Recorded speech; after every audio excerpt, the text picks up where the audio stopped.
Magandang araw, Podmates! Howie Severino muli for another conversation with an interesting and accomplished Filipino. Bart Guingona is a man of many hats, mostly having to do with showbiz as an actor on stage and in film, and a director as well. But he has also been a combative presence on Twitter with strong political views. When the acclaimed actress Cherie Gil died of cancer last August 5, many condoled with Bart, who was a close friend. We will also ask him to remember Cherie Gil for us. Magandang araw, Bart, and my sympathies.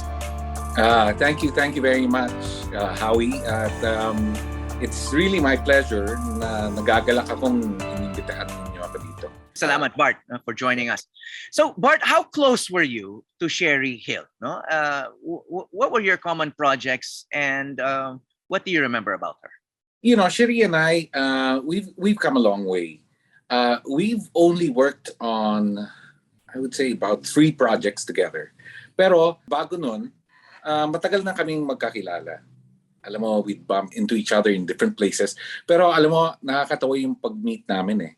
Dahil naalala ko, siguro mga 2009 to, no? Kinuha ako sa isang teleserye. Actually, hinindihan ko na. Sabi ko, hindi na ako pwede dahil meron akong biyahe papuntang Amerika. Sabi nung talent coordinator, anong oras ho yun? Sabi ko, 4 o'clock pa naman. Sabi niya, ay sir, kayang-kaya yan kasi 7:30 ang call ninyo. By 10 o'clock tapos na kayo. Sabi ko, sigurado yan ha? Okay, so pumunta naman ako sa taping sa may La Mesa Dam. No? La Mesa Dam, so ang layo. Aba, 7:30 nandun na ako, niligyan na ako ng makeup, naghihintay na ako. Tapos, alas 9 na wala pa yung ka-eksena ko. Turns out that my role was a director in a TV soap director. And ang eksena nakakatawa dahil yung galit na galit ako doon sa eksena dahil late ang aking star. Tapos tinanong ko yung makeup artist, sino ba yung ka-eksena ko? Sabi niya, ay si Ma'am Cherie ho. Si Cherie. Oh, si Cherie. And life or rather art imitating life, she comes late. She really does come late. Kabadong-kabado na ako kasi may flight ako ng 4:30. Nasa La Mesa 'yon. Nasa yung airport nasa Parañaque. So nervous ako. She finally came at around 11 a.m. And we just had one scene, no? And we did the scene. Pero alam mo, isang take lang dahil like I said, art imitates life. And since then, we became very close. Every time we see each other in a party or kinakwento niya sa lahat ng tao. She says, "You know how I met Bart? Ganito yun." Now, I thought it was because she was a diva. Pero nung nakilala ko siya, I realized something. It was really, ang kanyang pagka-diva was a defiance, no? Kasi, ang feeling niya, alam nyo, kayo, maabuso kayo. This was the system before kasi pauuwiin sila ng 4 a.m. tapos meron silang 8 a.m. call. Mga ganon. Mm-hmm. So, sinasabi niya, I'm going to come when I'm ready because you let me go when you're ready. So, she was always fighting for and she always fought for the little people. Kawawa yung mga cameramen, yung mga gaffer, she would say, no one is fighting for them. So yun ang kanyang battle, no, throughout her life. As a matter of fact, that was her advocacy. And I realized may she championed the underdogs in your industry. Hindi lang yung mga artista, di ba? Hindi lang yung mga yung mga nag-extra on screen, pero pati yung mga grip, yung mga assistant, etc. Correct. So na-realize ko yung pala niya, yung pagka-diva, quote unquote, ay may pinanggagalingan. No, may pinanggagalingan na meron siya mga puntong gusto niyang i-emphasize. No, she says, if you're going to behave unprofessionally, watch me behave unprofessionally. See how much you like that. Yun ang kanyang philosophy. And true enough, every time she was in the cast everyone had to behave really professionally. People came on time. They were let off on time. Like, excuse me, Bart. No, you just told a long story about how she was very late in your scene. So did she have a good excuse for that? As a matter of fact, inisip ko during the time, sabi ko, wow, ang diva talaga nitong babaeng to. And then she explained it to me later. It was later on. She says to me, alam mo, late ako noon dahil naman pinauwi akong 4 a.m. sa umaga. Tapos tatawagin ako ng 7:30 or 8. Sabi ko, just to be sabi niya, and then she apologized. She said, sorry friendly fire doon sa kanilang running battle with producers. Sabi niya, it just happened to be collateral damage. Sabi ko, yeah, I understand. Yeah, kasi yung industry nyo is actually notorious for overworking. Oh my God. Production personnel, hindi lang mga artista, but everyone else who works around them. No, yeah, that's pretty well known. For the longest time, hindi ako tumatanggap ng mga teleserye dahil hindi naman ako star, no. I mean, I'm not first tier, star. So ang nangyayari sa akin, they always give leeway to the stars who say, alam mo, meron pa akong lagaret, may pupuntahan pa ako, may tawid pa ako dun sa isang set. So they're let off early. Or they come late because they're let off late. Kami, yung mga support, I remember we used to tape in Valenzuela. I live in Malate, by the way. Sa Valenzuela, tatawagin ako ng 7:30 ng umaga. Tapos, sasabihan ko sila, kasi MWF eh. So, sasabihin ko sila, sa kanila, I have another life outside of this. As a matter of fact, I lined up meetings on Tuesdays because alam ko wala tayong taping. But they would let me off. Like, I remember at one time, they let me off at 10 a.m. the next day. So that's more than 24 hours. I mean, 7:30 a.m. to 10 a.m. the next day was really, it's inhuman. By that point, linya na lang ang sinasabi mo. Wala na, no emotions, nothing. It's just want to get it over with. It's good that you're describing all of that kasi a lot of people watching, artistas on screen may think that you all live, cushy, no. pampered lives, pero a lot of you nga are, you work very hard, no? Yeah, and it's a very unglamorous job. It looks glamorous, but it's really... Yeah, but balikan ko lang si Cherie Gil, no? Kasi, she later on in her career, no? Fairly late in her career, she became known for villain roles, no? And well, hindi naman ganun ka-late, no? I think in the 1980s, she became known for this iconic line na mataray, no? Yung mataray character niya, no? You're nothing but a second-rate trying hard copycat. No? And she said this to the Sharon Cuneta character, Dorina, no? In Bituing Walang Ningning. That's right. A 1985 movie, no? So I want to ask you, no, because you're an actor, you're also a producer and director. How did these lines become iconic? I mean, bakit hanggang ngayon? I mean, it's been mimicked. I mean, it's famous. Yeah. I mean, do you know? Can I tell you a little story of that? That line was hers, actually. She said that line right on the spur of the moment. So, invento niya yon, no? So, for a long time, when it was being copied, she didn't mind, except that someone used it in a TV show, I think, because they were going to annoy it. And then she called them and said, no, you can't use that line. That's mine.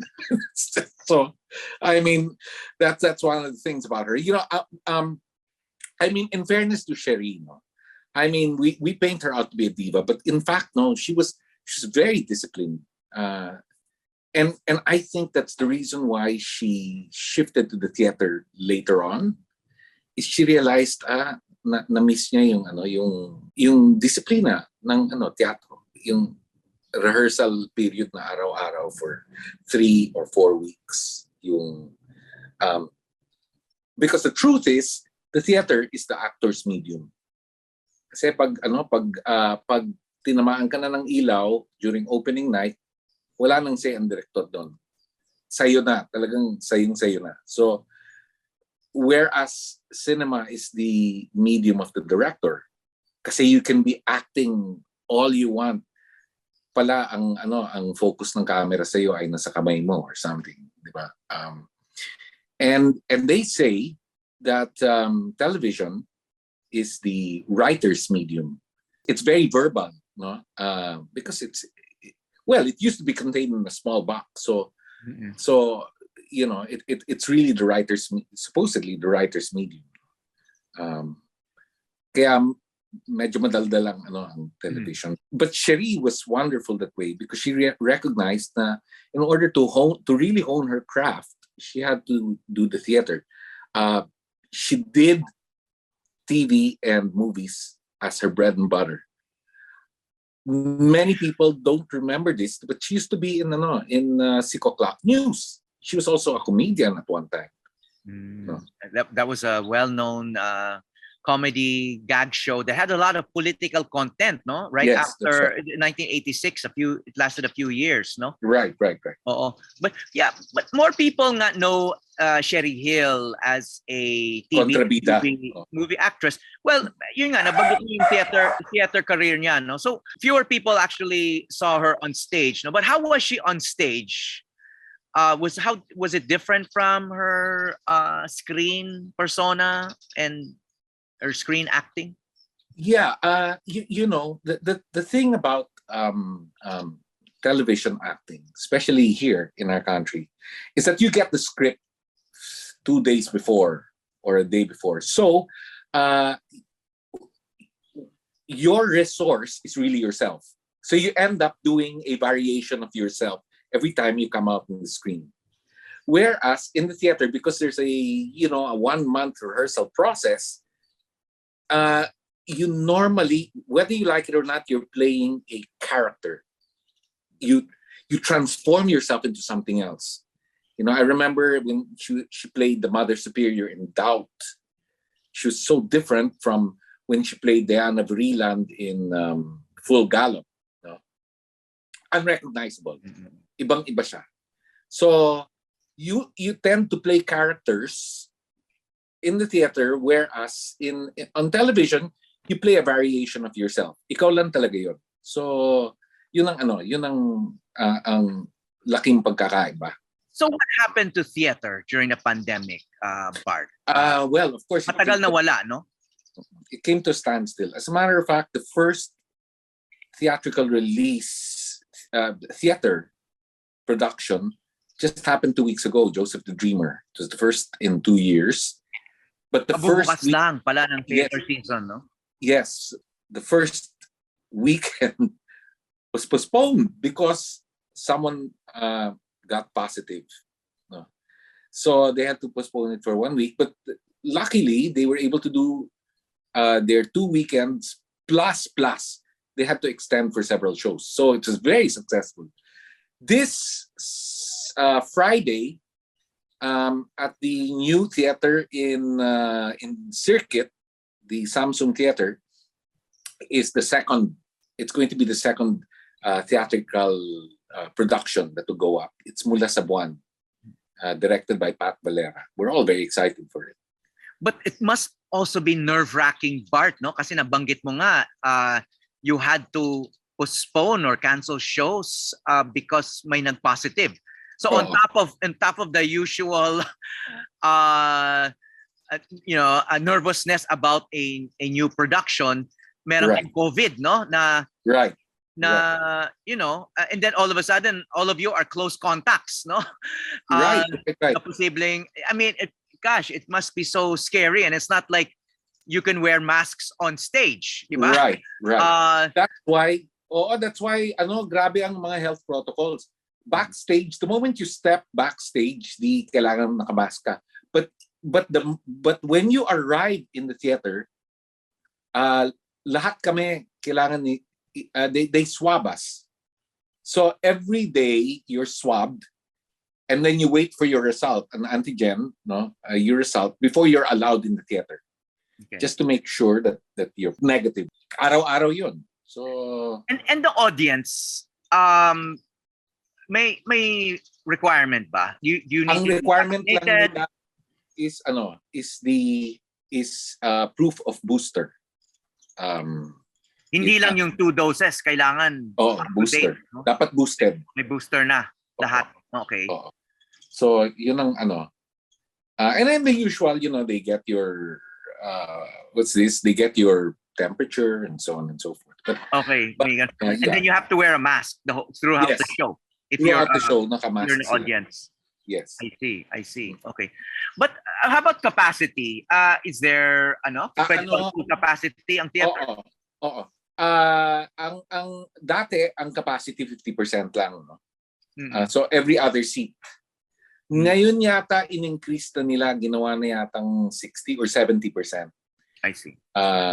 So meron pa ring pagitan, say I'm with a partner or with a friend, we can sit together. Okay. Pero may pagitan I see. with the next party. So dito sa mahabang pandemic, nung walang theater, anong ginawa ng mga artista, yung actors and actresses on stage? Grabe, it was really the production people. Alam mo, syempre, for most people, nagdepend sa ayuda because what else? There was no choice, no. And now that they're back in business, the question is this going to be the another golden age for the arts? Here. Okay, we have another Marcos administration, right? Ferdinand Marcos Jr. And you and I are old enough to recall the first Ferdinand Marcos administration of the 60s, 70s, and part of the 80s. Yes, that's right. For all of its faults, the first Marcos regime gave a lot of prominence and support to artists. You touched on this earlier also.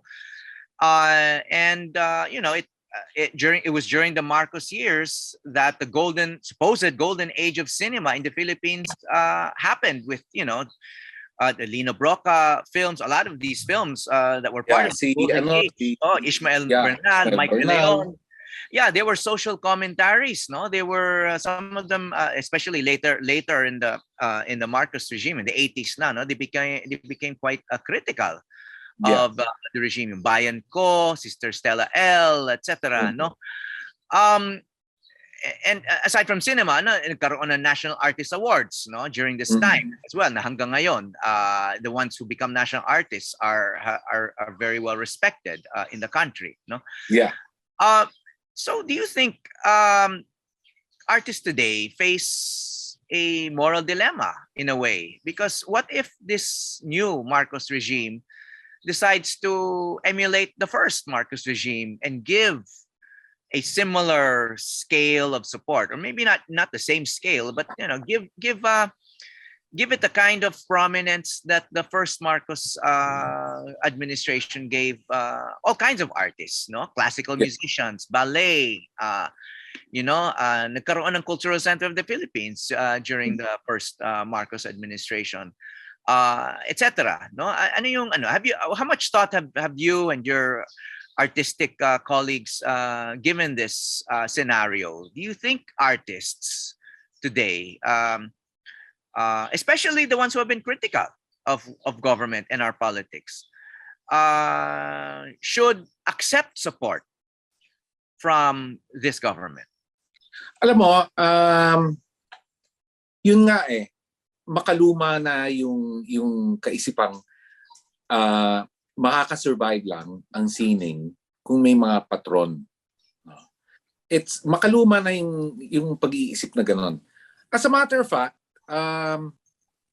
that is the function of the NCCA. It's a bursary. It gives grants. That's its function. But it is not sustainable. It's not a sustainable model. Why? Because the creative fields are not made to prove themselves in the marketplace of ideas. In other words, binigyan mo silang pera, so they may be great, but there's very little incentive to prove yourself. You know, you may be a genius, but whereas if you look at a country who actually institutionalizes support for the arts as a centerpiece of governance and government, then that's a more sustainable, and we've been saying that for years and years, because we've always been told na, the arts are our, or rather, I remember Cory saying the arts have to take a back seat because she was allergic because of Imelda's, attachment to the arts. Kami naman, we were in the middle. We were saying, "Oh my God, that's so short-sighted," because you can't look at the arts as pagmamay-ari ng isang Raymond. No, it's got to be grounded in a national policy, that pushes the artists as a wika nga ng mga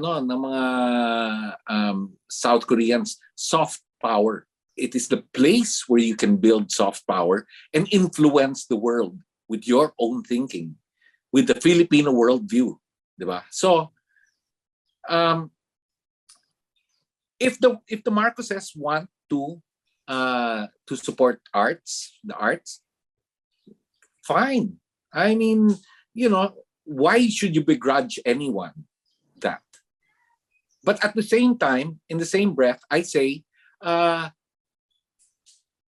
don't hold your breath. In other words, magsariling sikap ka. I would tell artists, magsariling sikap ka. Don't wait for patronage to come. To patronage to come falling on your lap. But the longer term is this, and I'm so happy it's now happening, and it's not due to the Marcoses. Is that finally the creative industry bill has been passed into law. It was first authored by Toff de Venecia, who, by the way, is a theater person. He is a director. He's a theater director. He put together the creative industry bill, and then we all got together and lobbied for it in the Senate. Why? We have to remember the model of say South Korea is that they were able to gain global soft power through their creative industry, right? They were able to conquer the world, win an Oscar, even get have the largest following in YouTube, Gangnam Style or K-pop, because of government policy, not because of patronage. Now, I think that's the model that needs to be followed rather than the old Imelda patronizing, the arts.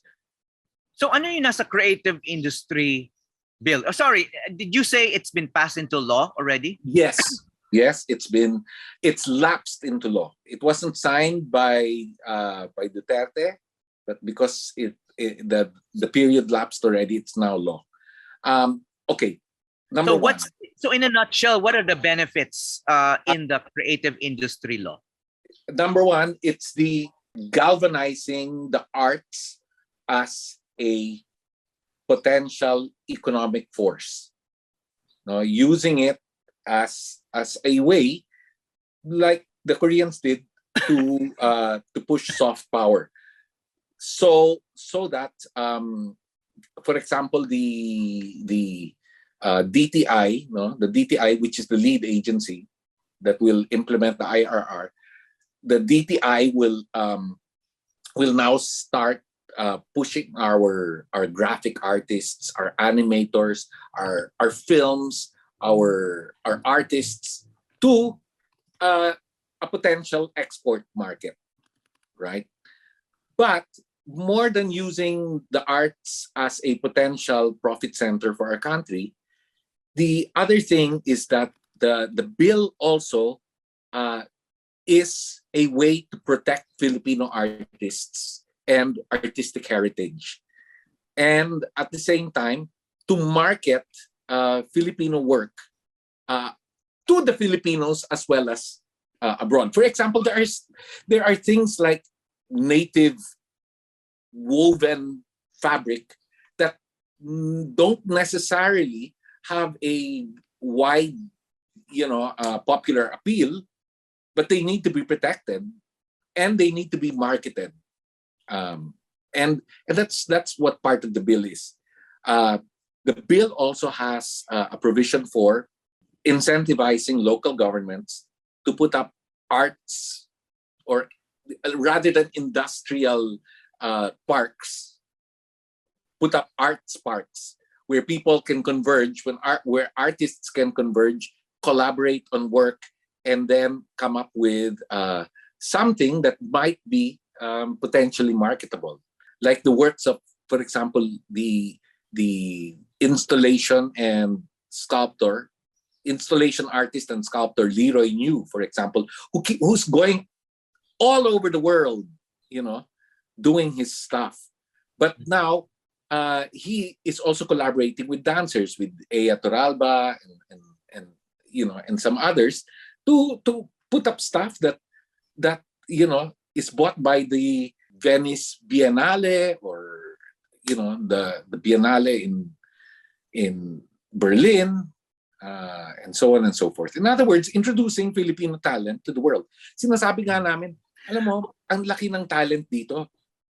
Sabi namin, you go everywhere else in the world, in any hotel, in any cruise ship, in any ang lahat ng kumakanta mga Pinoy. Alam mo yon? Tapos, we are not tapping that potential. Diba? We're not training them, not giving them training. We are not using their talents, honing it so that they become exportable and marketable. So that's what the bill is all about. No? I mean, that's at saka isang kalingkingan lang yan, kasi there are other parts that, to protect the rights of, for example, freelancers. Ultimately, what we want is for freelancers to get the same benefits as regular employees. Yeah, SSS protection. Health insurance. Health insurance. Loans from And, banks. a pension. Yeah. Yeah. But so on top of everything you're doing in showbiz and theater, Bart, no? You're a political influencer. You've already touched a bit on this, no? But you're active on social media, you have causes. And you headed or you've headed Pagbabago Pilipinas, no? Mhm. A non-profit. I don't even know if that's registered with the SEC, but it's Yes, it is. Okay, it's an NGO then. But An NGO. Pagbabago Pilipinas. No, so what exactly do you and your colleagues there want to change? Hindi lang kayo mga entertainment personalities. No. There are various kinds of people in that Yes. movement. Nung itinayo yung Pagbabago at Pilipinas nung 2002. Wow, 20 years na pala kami. Wow. So, yeah. Itinayo yun kasi gusto namin maging non-partisan na political group. In other words, we wanted to tackle political issues in a non-partisan manner. For example, fighting for the environment is a political, entails political will. No? Fighting against discrimination against our Muslim brothers is political, but not necessarily partisan. And so we embarked on a lot of these things.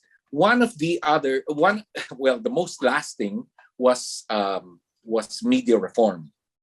now it's not reform anymore, it's media protection. It's mainstream media protection. And now it's even evolved from media protection to protection of the truth and facts. So it's come to that. No? Yeah. People So think, yeah. I'm partisan because I'm pro fact. But in fact, I'm not. I mean, I'm just for the facts. Well, that's I guess that's the a sign of the times, Bart. No, to be pro facts is being partisan. I mean, so in other words, It's there's a really side that's strange. pro lies. Anyway, Yeah. you mentioned Media Nation. I have to disclose that I am a frequent participant in that annual get together of Pagbabago Pilipinas and your colleagues and media leaders and some rank and file reporters, Right. researchers, etc. No, so what do you want changed in the media? Well,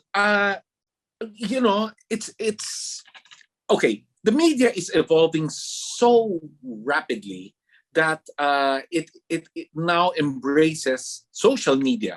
It's now part of the whole information ecosystem.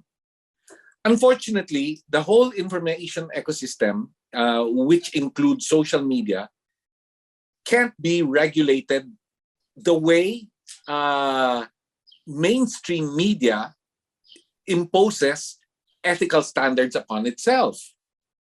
Now, how do we try to push the agenda so that social media becomes responsible for, say, protecting the truth, or at least shielding its users from lies? But that's very hard because people in power who gain power because of the lies have very little incentive to to change the system. So yun ang kaaway mo, di ba?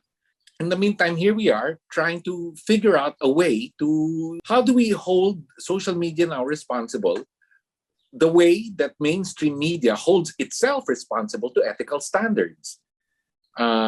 And the only way to do that is to really go to the owners, to Mark Zuckerberg and the Google people, and then tell them, teka muna, hindi pwede yung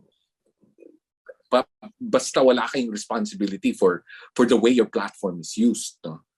So it's a struggle, but it needs to be done, diba? It really needs to be done. Germany, for example, if someone in Germany, if someone shares fake news on Facebook, it's not that person who is penalized. It's Facebook. So Facebook has to watch its users in Germany very closely. I mean, why can't we do that here? India, for example, has outlawed, or rather now has put into law net neutrality.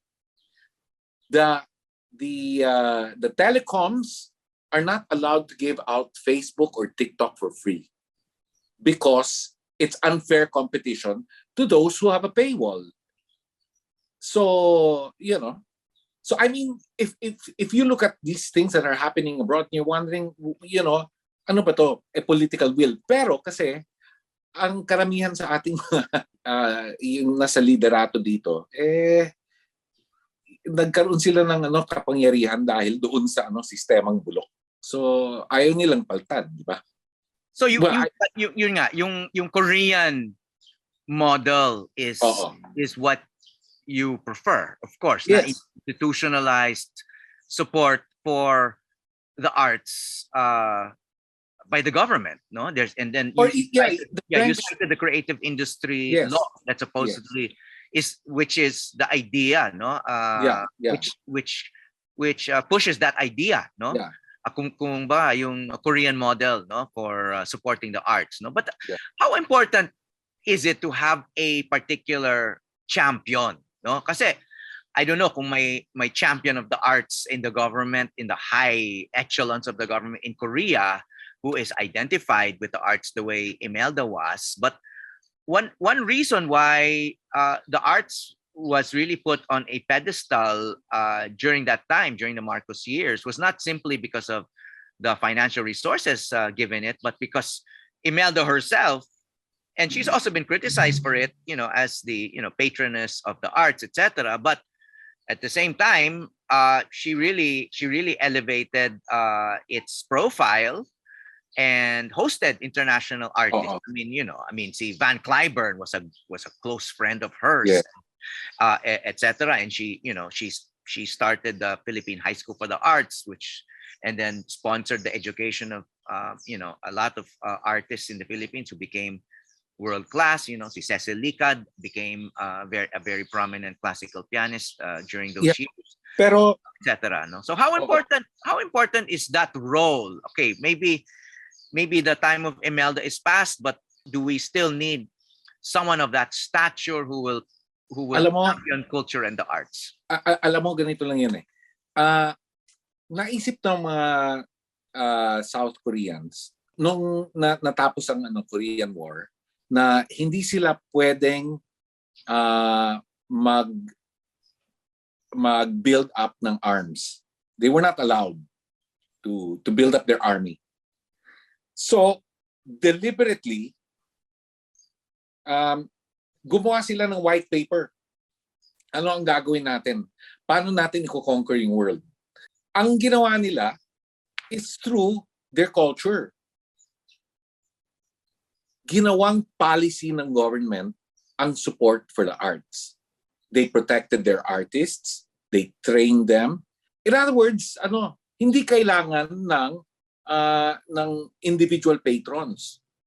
Dahil ang naging patron nila, ang gobyerno. Di ba? It's a very different thing now. What we're trying to fight for is protection of the artists so that we are free to unleash our potential. And hopefully push the Filipino agenda throughout the world, the way the Koreans have. But isn't that what the NCCA was established for, yung National Commission for Culture and the Arts? Hindi ba yun that's a state body. It's not identified with an individual patron. It's existed for decades now, I believe. Okay. And it does get funding from the government. Hindi ba sapat yun? Kulang ba? Kasi may different models around the world eh. Ang NCCA nung tinayo yan, parang yung NEA ng Amerika yon, yung National Endowment for the Arts. No? So, bursary siya.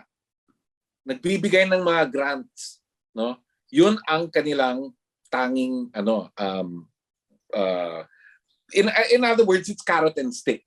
Sabi nila, you want to be good here, prove yourself, and then we'll give you a grant, and so on and so forth. But there's not enough money there to make a real dent.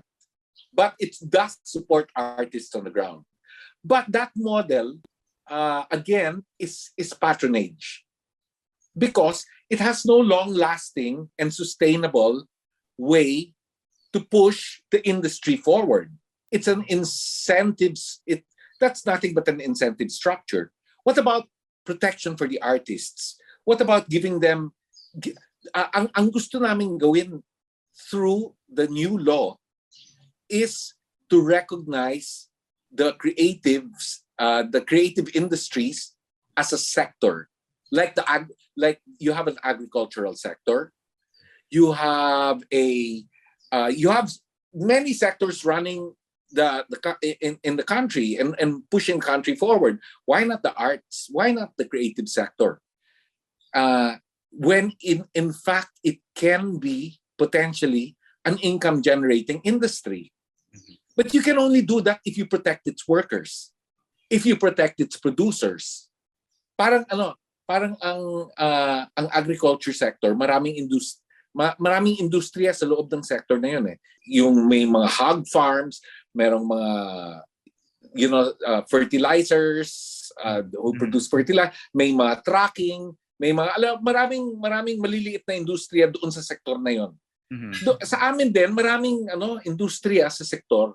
Merong very technical, yung mga cameramen, yung mga photographers, yung mga yung gumagawa ng props, gumagawa ng costume. Oo, gumagawa ng props, ng costumes, mga hairdressers, makeup artists. Marami yan.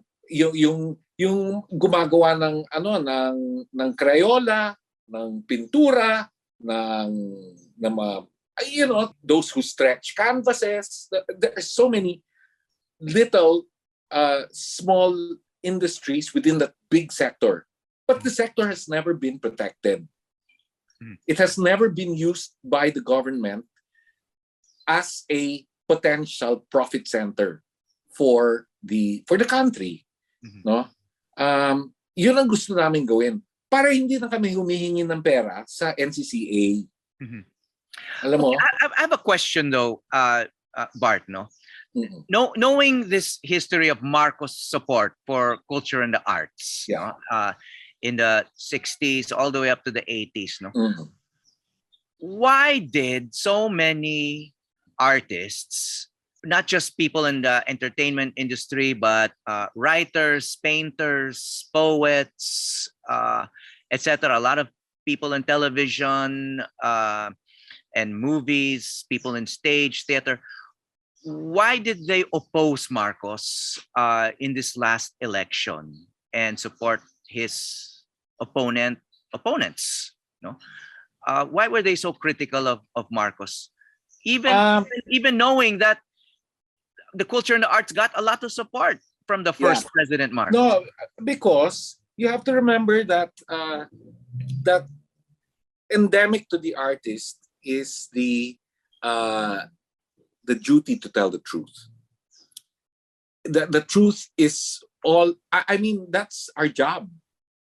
We're supposed to reflect the truth.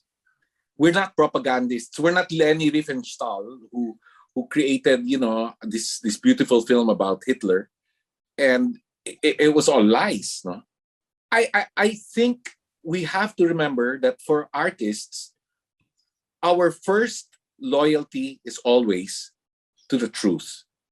Yun ang namin eh. Yun ang bedrock. Otherwise, we are nothing but mere propagandists. We are nothing but mere, mouthpieces of whoever wants to use us. Then, so most of the artists, kasi hoda nang mag-starve ako, I'd rather not give up my let's face it. Since I've been starving anyway all these years, what's a little what's a little more starvation just to stick to the truth? 'Di ba? Ngayon pa ako magbibigay. 'Di ba? Ngayon pa ako bibigay na ngayon pang tumanda na akong ganito. 'Di ba? Okay, Bart, you're not, I don't think you're exactly a starving artist, no, because you do have current projects, no. So update us on that. I know you've worked are you working with John Lloyd, Love Diaz? I mean, you've been going overseas. You've been to Venice. So you've been pretty busy, no? You're not starving, Bart. No, I'm not starving. No, but in truth, one of the things that the other hat that I wear is I have my own company that does theater company. No, it's a MICE, MICE, which is meetings, incentives, conferences, and exhibits. It's an events company, in other words. So that's really my bread and butter. Not so much my teleserye or my cine, my movies. Those things keep me busy, but that's not my bread and butter. But update us on the culture and art stuff. So anong highlights? What can we look forward to? What are you doing now? This is the next thing we're going to do is try to meet with the DTI. The DTI is now organizing. They're putting in their ASECs and USECs and so on and so forth. Now we have to meet with them to do the IRR of the new law. In order to start getting the ball rolling on arts legislation. Again, it's ang tagal na nito. It's been our dream. I remember during the time of GMA, PGMA, I was already talking to the government, trying to figure out how do we get the arts agenda on the table. And then during the time of Pinoy, again, my God, that's why I know about the Korean paper, the Australian, the Taiwanese, the Hong Kong. All of them have cultural, black and white papers. In Chicago, for example, you cannot put up a building without a certain percentage of your total budget going to public art. In other words, if you put up a building, dapat a 10% of that budget has to go into a theater or public sculpture or some kind of artwork. So they give back. So that's the kind of support that the government gives to the arts. Yun ang pagpapahalaga. Sa atin dito nga, it's parang lip service. Yung sinasabi mong, okay, so Imelda, supported, sabihin mo na si Licad or Lesa Longa or fine. But how many of them? How many are there? Compared to, if you go to the provinces, if you go to the LGUs, ang daming talented kids who are being discouraged from pursuing the arts. Why? Sabihin ng parents, ay, walang pera dyan, anak. Tapos nung election, yung nakaraang election, nakita mo lahat ng mga murals na kusang loob na ginagawa ng mga bata. Pagandahan sila all throughout the country. 'Di ba? So nakita mo, wow, ang talented pala ng mga Pinoy. Hindi na appreciate. Okay. Well, good luck on those endeavors. No, I know you're doing this not just for yourself and your colleagues, but for the country in general. No, but so we need to wrap up. But Okay. speaking of not starving, Bart. No, I know you're an accomplished cook as well. No, so before we end, what's been on your stove or in your oven? Well, mostly what I'm good at is doing the sugar-free keto desserts, right? Wow, That sounds very trendy. Yeah. For a while, I was marketing that, and then when the pandemic hit and so on and so forth, I just got a little. Oh no, I actually stopped when I had to shoot in Romania a movie for about 2.5 months. Tapos when I came back, medyo tinamad na ako. But almost every night, I like experiment on something. If it's Chinese food or some kind of. I mean, I just learned how to make. Believe it or not, I just learned how to make a hollandaise sauce just the other day. So because I decided one morning, I want to have eggs Benedict. So I had to learn how to make hollandaise. But I do. I cook all sorts. I roll my own pasta. I make my own. I know you bake, no? Yeah, I bake a lot. So. Okay, well, you're making us all hungry, Bart, no? So we'll let you go so you can prepare your dinner, and we will also prepare ours. But thank you for your time and for sharing your memories of Cherie Gil and your opinions on various things. And and thank you, Bart, no, for your service to stage, film, and media, and the country at large. Maraming salamat, Bart Guingona. Mabuhay ka. Okay, mabuhay ka rin. Hi, I'm Howie Severino. Check out the Howie Severino Podcast, an original for GMA News and Public Affairs. New episodes will stream every Thursday. Listen for free on Spotify, Apple Podcasts, Google Podcasts, and other platforms.